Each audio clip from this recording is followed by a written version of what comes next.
Right. আসসালামু আলাইকুম everyone. আমি মিসেস নয়নতারা চৌধুরী বলছিলাম বরিশাল থেকে, ফায়াজ মম ফার্ম হাউস থেকে।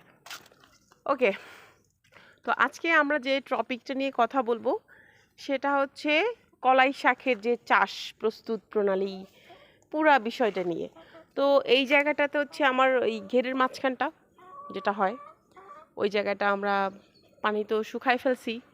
তারপর কি করলাম, এই যে জঙ্গল যেগুলা কুচুরি পানা টানা যেগুলা ছিল ওগুলাকে সুন্দর করে একটা সাইডে করে ক্লিন করে ফেললাম। ক্লিন করার পরে এখন আমাদের প্রসেসটা কি, জায়গাটা কিন্তু একটু হালকা, ওই যে দেখা যাচ্ছে একটু পানি পানি পানি পানি আছে, জায়গাটা অনেক ভেজা। জায়গাটা অনেকটাই ভেজা, মানে পেরি কাদা যারে বলে সোজা বাংলায়, সেই পেরি কাদা আছে। পেরি কাদাটা সমান করে দেওয়ার পরে এখন আমাদের কি করতে হবে, যেহেতু আমরা কলই শাকের চাষ করব, কলই শাকের চাষটা আমাদের প্ল্যানটা হচ্ছে এইরকম। এটার একটা প্রস্তুত প্রণালী প্ল্যান আমরা নিয়ে ফেলছিলাম। প্ল্যানটা ছিল এরকম, আমরা প্রথমে এখন আজকে তো নভেম্বরের 16 তারিখ, তো আজকে আমরা ডাল ফেলবো। আমরা ফেব্রুয়ারির মধ্যে শাকের জিনিসটা, শাকটা খেয়ে একেবারে শেষ করে ফেলবো। ফেব্রুয়ারির শেষের দিকটা থেকে আমরা, শেষ হোক বা মাঝামাঝি, ওই তো শেষের দিকে 15-র পরে, ফেব্রুয়ারির 15-র পরে গিয়ে আমরা কি করব, এইটা উঠায় ফেলে ধনিয়া লাগাবো। তখন মাটি একেবারে শুকায় যাবে, পানি এত থাকবে না, যার কারণে ধনিয়া মরার কোনো চান্স নাই। ফেব্রুয়ারিতেও শীত থাকে, মার্চেও মোটামুটি, মার্চের 15-20 পর্যন্ত তো শীত থাকেই আর কি। তো ওই টাইমটাতে দেখা যাচ্ছে মার্চ এপ্রিলের আগে আমাদের ধনিয়ার ফসলটা উঠে যাবে। তো এই ক্ষেত্রে আসলে আমি এমনভাবে কথা বলতেছি, আমি মনে হচ্ছে যেন আমি কৃষিবিদ কেউ একজন, বাট ওই রকমটাও না। আমি আসলে বড় করে কোনো কিছু করি না, নিজেদের জন্য যেটা পারিবারিক চাহিদা যেটা পূরণ করার, সেই জন্যই করা। এটা কোনো কমার্শিয়াল কোনো কিছু না। তারপরেও নিজে যতটুকু জানি, ছোটোবেলা থেকেই তো দেখছি, বাবা করছে, চাচা করছে, তো ওই দেখা দেখেই শেখা।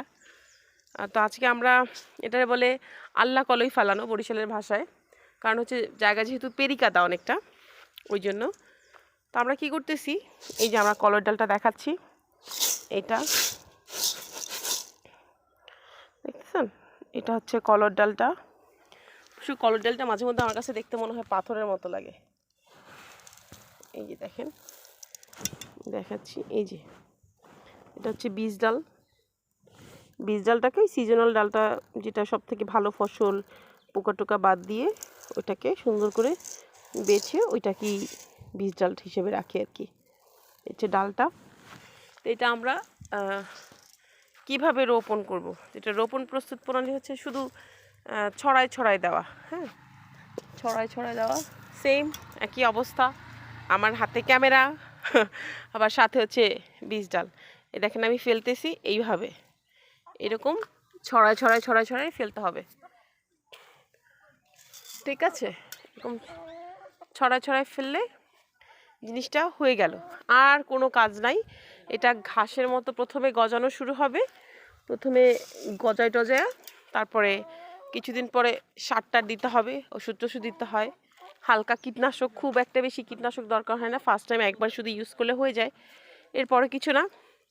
That's it. এই হচ্ছে পুরো প্রস্তুত প্রণালীটা আমি ক্লিয়ারলি বলে দিলাম সবাইকে, সবাই দেখে নিলে তো ভালোই হয় আর কি। সবাই কিছু না কিছু করেন, কিছু না কিছু তো করতে হবে, অ্যাটলিস্ট টাইম পাস করতে হবে। ভীষণ বোরিং হয়ে যাচ্ছি বাসায় একা একা থাকলে, যা হয় আর কি। যাই হোক, সবাই ভালো থাকবেন, সুস্থ থাকবেন, নিজেদের পরিবারের সবার খেয়াল রাখবেন।